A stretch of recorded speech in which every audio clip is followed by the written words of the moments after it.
Hello दोस्तों।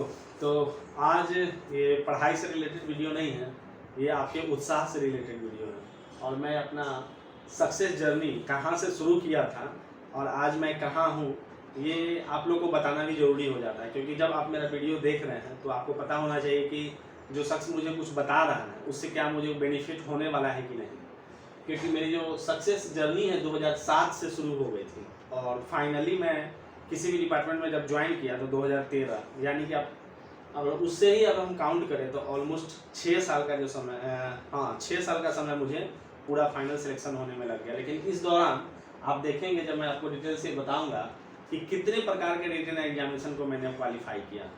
एक समय ऐसा आ गया था जब वो लेवल आ जाएगा तो आपको रिटन तो कम से कम रिजल्ट मिलाने का ज़रूरत ही नहीं पड़ेगा। अगर आप एग्ज़ाम दे के आते हैं तो आप पहले ही बता दोगे कि मेरा इसमें रिजल्ट हो जाएगा, 100% हो जाएगा। और मेंस में जो है कुछ आपकी बात है, शुरू में जब प्री क्वालिफाई कीजिएगा तो मेंस में क्या होगा, आपको कुछ मार्क्स से रह जाएगा रिजल्ट। उसमें क्या होता है ना, वो उसमें सारे अच्छे लड़के ही बैठते हैं। पीटी में तो क्या होता है, बहुत सारा भीड़ होता है, तो भीड़ में तो आप थोड़ा बड़ा अगर अच्छा पढ़ लेते तो प्री आपका आने लग जाता है। थोड़ा बड़ा क्या मतलब 50 से 60% तैयारी आपकी हो जाती है तो आपका प्री आना चालू हो जाता है।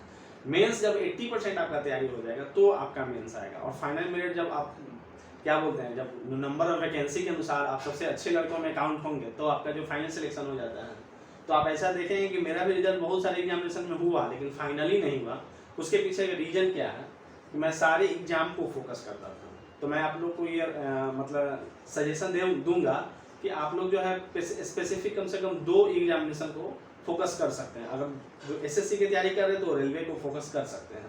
लेकिन हाँ, जो एसएससी और रेलवे की तैयारी करते हैं वो बैंक को फोकस करेंगे तो थोड़ा उनका रिजल्ट में देरी हो जाएगी। बैंक का पैटर्न कुछ सीधा अलग है। क्यों? क्योंकि उसमें मैथमेटिक्स जो है आपको विदिन समय बनाना होता है और उसी के अनुसार आपका मार्किंग होता है। इंग्लिश का उसमें बेटे ज़्यादा हो जाता है। तो थोड़ा ये सब चीज़ है, डिफरेंस है। आपको उस चीज़ को नहीं होता है कि सारा चीज़ को एक साथ आप मिला के ना करें। जैसे मैं किया तो मुझे सफलता में देरी लगी। अगर मैं सिर्फ 1-2 चीज़ को फोकस करके चलता तो मुझे सफलता जल्दी मिल जाती। तो ये वीडियो आप लोग को जो है इससे भी गाइड करेगा कि मतलब किन चीज़ों को फोकस करना चाहिए। अगर आपका इंग्लिश कमज़ोर है तो आप रेलवे की ओर जा सकते हैं।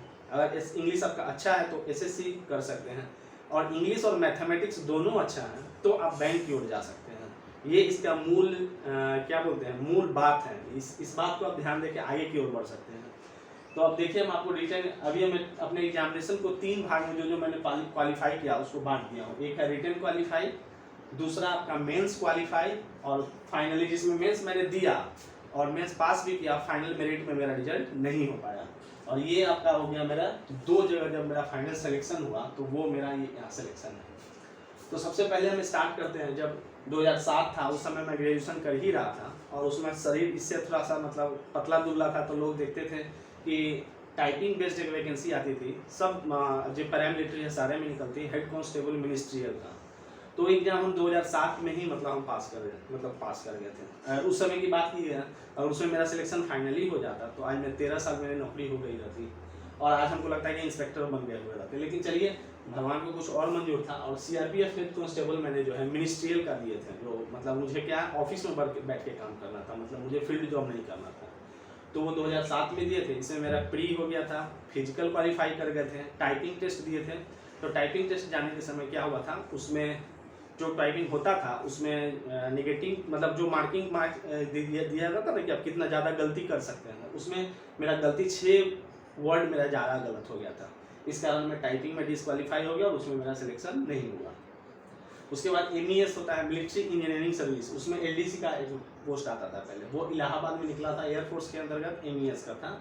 उसमें भी मैंने प्री क्वालिफाई किया था, मेंस में मेरा सिलेक्शन नहीं हो पाया था।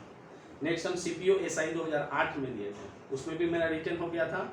और इस एग्जाम में क्या हुआ था ना, मेरा ग्रेजुएशन का जो इसमें हमको दौड़ने नहीं दिया गया था। इसका रीजन क्या था, मैं दौड़ने सेंटर पर गया था लेकिन इसमें मैं दौड़ा ही नहीं था। क्योंकि CPO SI के जब रिटर्न हम दिए थे उस समय जो डेट ऑफ क्वालिफाई ग्रेजुएशन का मांग रहा था वो मेरा 2 महीने बाद रिजल्ट आया था ग्रेजुएशन का। तो अपियरिंग कैंडिडेट के कारण तो मतलब फॉर्म तो भर दिए थे कि रिजल्ट आ गया था, लेकिन उसमें ये बोल रहा था कि आपका रिजल्ट लास्ट डेट के अनुसार आपका रिजल्ट ग्रेजुएशन का आ जाना चाहिए, वो नहीं आया था। इसलिए मुझे इसमें मतलब सेंटर पर जाके रिटर्न क्वालिफाई होने के बाद भी हमको दौड़ने नहीं दिया गया था। CPO SI सब इंस्पेक्टर 2008 में। उसके बाद फिर तैयारी चालू हुआ, चलते रहा। CGL हम दिए 2008 में प्री क्वालिफाई मेंस दिए थे, मेंस में नहीं हुआ। 2010 में दिए प्री क्वालिफाई मेंस दिए, मेंस में नहीं हुआ। 2011 में प्री क्वालिफाई मेंस दिए, इसमें मेरा मेंस में हुआ था, लेकिन चूंकि मुझे फाइनल मेरिट नहीं बना मेरा, उसमें फाइनल मेरिट में हम आउट हो गए थे। 2012 में प्री दिए, मेंस दिए, प्री क्वालिफाई मेंस दिए, मेंस में नहीं हुआ। 13 में भी प्री क्वालिफाई हुए और 13 में मेंस भी दिए, लेकिन मेंस मेरा फाइनली नहीं हुआ। उसी अनुसार CHSL हुआ था, जो इंटर लेवल, अब तो इंटर लेवल पहले मैट्रिक लेवल पर ही आता था। 2009 और 2010 में इसका भी रिटर्न पास किए थे, मेंस इसका क्वालिफाई नहीं कर पाए थे। SSC स्टेनोग्राफर चूंकि मेरे लीग से पूरा हट के था, तो इसी तरह हम बैठ गए थे, तो हम इसलिए जब रिटर्न क्वालिफाई किए थे उसमें भी हमको बताया था। तो हम SSC स्टेनोग्राफर भी 2012 में दिए थे, लेकिन चूंकि स्टेनोग्राफी मुझे नहीं आती थी, इसलिए मैं इसका टेस्ट देने ही नहीं गया, जो होता है ना स्किल टेस्ट, वो मैंने देने नहीं गया था 2012 में। उसके बाद बैंक का दौर चालू हुआ, सब लोग बैंक की तैयारी कर रहे थे, ये सब देते थे, बैंक की तैयारी में लग गए। IBPS 2011 पहली बार इंट्रोड्यूस हुआ, फर्स्ट एग्जाम पास किया। आज भी मेरे पास वो कार्ड है, वो जो है ना, जो क्वालिफाई करने के बाद उस समय क्या होता था, मार्क्स का स्कोर कार्ड घर पर भेजता था। तो 2011 में प्री रिटर्न क्वालिफाई कर गए थे बैंक का, उसमें फाइनल मेरिट में, इसमें भी मतलब इंटरव्यू दिया, उसमें नहीं, उसमें हुआ। बैंक PO उसी साल 2011 में पास किए, 2012 में भी पास किए, इसका भी इंटरव्यू दिए, फाइनल मेरिट में इसमें हम बाहर हो गए थे। ESIC होता है एम्प्लॉय स्टेट इंश्योरेंस कॉर्पोरेशन, इसमें सुपरिटेंडेंट का वैकेंसी आया था, इसमें भी हम 2011 में प्री क्वालिफाई किए, CPT एग्जामिनेशन दिए, होता है कंप्यूटर प्रोफिशिएंसी टेस्ट, उसको भी पास किए, इंटरव्यू दिए, इंटरव्यू में जाके फाइनल मेरिट में इसमें भी हम निकल गए। EPF होता है एम्प्लॉयज प्रोविडेंट फंड ऑर्गेनाइजेशन, इसमें असिस्टेंट का एग्जाम 2009 में दिए थे, उसमें भी प्री क्वालिफाई किए, टाइपिंग भी क्वालिफाई किए, फाइनल मेरिट में इसमें मैं नहीं हुआ। पोस्टल असिस्टेंट का एग्जाम दिए थे, उसमें भी हम 2012 में प्री क्वालिफाई किए, टाइपिंग टेस्ट दिए और फाइनल मेरिट में मेरा कुछ मार्क्स से रह गया। नेक्स्ट एग्जाम 2012 में रेलवे NTPC 2012 दिए, प्री क्वालिफाई किए, मेंस क्वालिफाई किए, टाइपिंग दिए और फाइनल मेरिट में मुझे गुड्स गार्ड अलॉट हो गया। इसमें ये मेरा फाइनल सिलेक्शन इसमें हुआ। इसमें नेक्स्ट सेल में आया था वैकेंसी असिस्टेंट का, ओनली 30 वैकेंसी आया था ऑल इंडिया में, ठीक है ना, और 30 वैकेंसी में ऑल इंडिया रैंक मेरा 6 आया था। तो उसमें 2013 में भी प्री क्वालिफाई किए थे, इसका CPT दिए थे, उसमें क्वालिफाई करके इंटरव्यू दिए थे, इसमें भी 3 चरण देने के बाद मुझे सेल में फाइनल सिलेक्शन हुआ। CPOSI 2012, इसमें भी प्री क्वालिफाई किए थे, लेकिन इसमें शायद हमको लग रहा है कि इसमें हम दौड़ने खुद इसी तरह नहीं गए थे, मतलब इच्छा नहीं था जाने का, या फिर जो कि फिजिकल उतना तैयारी नहीं था, इसलिए भी हम नहीं गए। लास्ट एग्जामिनेशन जो अभी इससे पहले जो भी हम क्वालिफाई, इसमें हमको लग रहा है कि एक एग्जाम, हाँ ये लास्ट एग्जाम यही था। BPSC 56वीं से 59वीं आई थी, उसमें प्री क्वालिफाई की, मेंस भी क्वालिफाई की, और मेंस में जो मार्क्स जो आया था 618 मार्क्स आया था, तो इसमें भी हमको मेंस में कुछ मार्क्स ज़्यादा गया था मेरा। तो अभी तैयारी जारी है।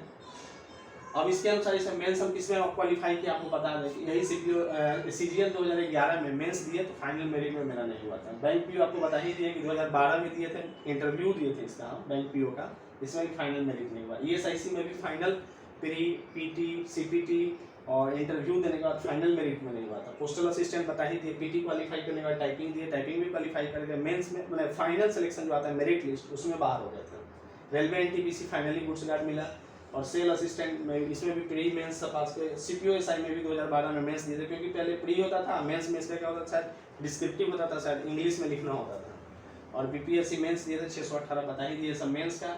और फाइनल सिलेक्शन जाके मुझे रेलवे में गुड्स गार्ड मिला था गुवाहाटी रीजन में, ठीक है ना, और सेल में असिस्टेंट में हुआ था। इसमें भी एक क्या हुआ था कि एक साथ 2 वैकेंसी, मतलब फाइनल सिलेक्शन होने के बाद रेलवे गुवाहाटी बोर्ड आप जान रहे ऑपरेटिंग जॉब था, जैसे कि ट्रेन में नाइट ड्यूटी करना है, ये सब मतलब इसका टाइमिंग का कुछ हमको उतना अच्छा नहीं लग रहा था, और प्लस दूर भी था। और ये सेल मुझे घर के आसपास ही मेरी पोस्टिंग मिल गई थी, तो फाइनली मैं इसी को चॉइस किया हूँ, और आज मैं इसी में वर्किंग हूँ 2013 से। आज मतलब 8वां साल मेरा जो है नौकरी का हो रहा है। तो ये रहा मेरा ओवरऑल पूरा सक्सेस जर्नी। और आज तो अब देख ही रहे हैं कि रेगुलर हम वीडियो बना ही रहे हैं, और आपको इस वीडियो में मतलब देख रहे हैं कि मतलब किस तरह से है कोई भी आदमी को सफलता मिलने में दी। तो मैं पहले ही बता चुका हूँ कि आपको डिसाइड करना होगा कि किस चीज़ में जाना है और कितना मतलब हमको किस चीज़ पर फोकस करना है। अपनी कमियों को आपको खुद पहचानना पड़ेगा, कोई आपको दूसरा आदमी नहीं बताएगा, आपको खुद पहचानना पड़ेगा। ये नहीं कि मैथ हमसे बन ही रहा है, आप झूठ मूठ का मैथ में लगे हुए हैं, इंग्लिश आ ही नहीं रहा है, आप बैंक PO की तैयारी कर रहे हैं, ऐसा नहीं होना चाहिए। आपको खुद डिसाइड करना पड़ेगा मुझे किस सेक्टर में जाना है, इसके लिए आपको पहले अपना खुद डिसाइड करना पड़ेगा। और ये वीडियो आपको अच्छा लगा हो, आपको लगा कि इससे आपको मोटिवेशन हुआ है, तो ज़्यादा से ज़्यादा लोगों को भी शेयर कीजिए। और मैं अपकमिंग जो भी एग्जाम वीडियो में बना रहा हूँ, आप मेरे गाइडलाइन के अनुसार रेलवे SSC की तैयारी कर सकते हैं, ठीक है ना। थैंक यू, और सब्सक्राइब करना नहीं भूलिएगा। Thank you.